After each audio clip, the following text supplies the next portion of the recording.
Tokyo, c'est demain, dans 15 jours à partir de maintenant.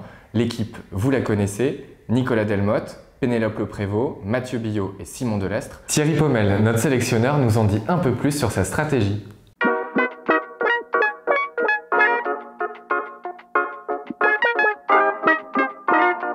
On a 3 cavaliers qui vont participer à l'épreuve individuelle.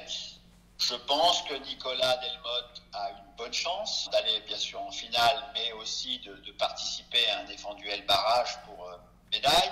Pénélope sera plus dans la préparation pour l'épreuve par équipe, mais elle a un cheval performant. Et puis Mathieu Billot, lui, a aussi un cheval performant. Après, c'est une question de rapidité par rapport au barrage. On n'écarte aucune de ces chances-là, hein, puisqu'on commence par dans ce nouveau format des Olympiques par l'épreuve individuelle. Et puis, nous verrons à l'issue de l'épreuve individuelle quelles auront été leurs performances. Et de là, l'idée sera a priori de faire rentrer Simon Delestre avec un cheval frais pour l'épreuve par équipe, avec une stratégie donc de fraîcheur. Mais dire aujourd'hui tel couple ne participera pas à l'épreuve par équipe pour que Simon le remplace, il est encore trop tôt pour mettre des noms sur ces interrogations-là. Notre équipe de France, elle est championne olympique en titre, mais Thierry Pommel ne veut pas pêcher par orgueil. Nous n'avons pas de position de favori et ça lui va très bien. Écoutez-le. Je n'ai pas envie de me dire qu'on a une superbe équipe, qu'on est les meilleurs, etc. Non, l'expérience de l'équipe de France de football, là, vraiment vient de nous servir à tous. Mais quand on est d'une part sélectionneur, s'intéressant au sport, on tire des leçons en permanence de ces choses-là.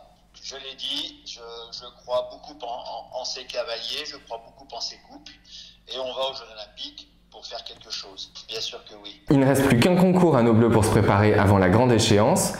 Ensuite, ce sera regroupement et préparation dans un lieu tenu secret en Normandie. Les chevaux s'envoleront pour Tokyo le 16. Comment vont-ils voyager? Dans quelles conditions seront-ils hébergés sur place? Thierry Pommel nous dit tout. Il y aura une escale à Dubaï, une escale technique à Dubaï. Les chevaux ne descendent pas de l'avion. Et puis de Dubaï vers Tokyo. C'est un grand voyage. C'est un grand voyage. Certains chevaux ont déjà voyagé.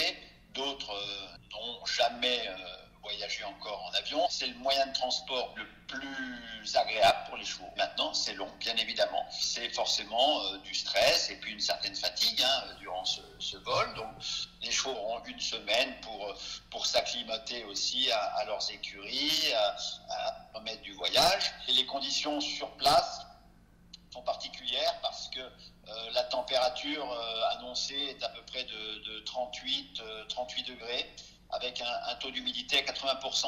C'est évidemment pas du tout le climat que nous avons en Europe et en France. Mais les chevaux s'acclimatent très bien. C'est surtout les cavaliers qui, eux, vont devoir être en forme, se réhydrater correctement. Les chevaux seront très très bien logés dans des écuries climatisées. Les compétitions du CSO se dérouleront le soir, donc après coucher du soleil. La zone d'entraînement se passe dans un manège qui n'est pas climatisé, mais en tout cas ouvert, donc avec une circulation d'air. Voilà, donc les couples sortiront du manège d'entraînement pour les épreuves qui vont durer à peu près 2 minutes sur la piste, dans des conditions qui, certes, seront exigeantes, particulières, mais pas du tout dangereuses. Voilà, il faut le préciser.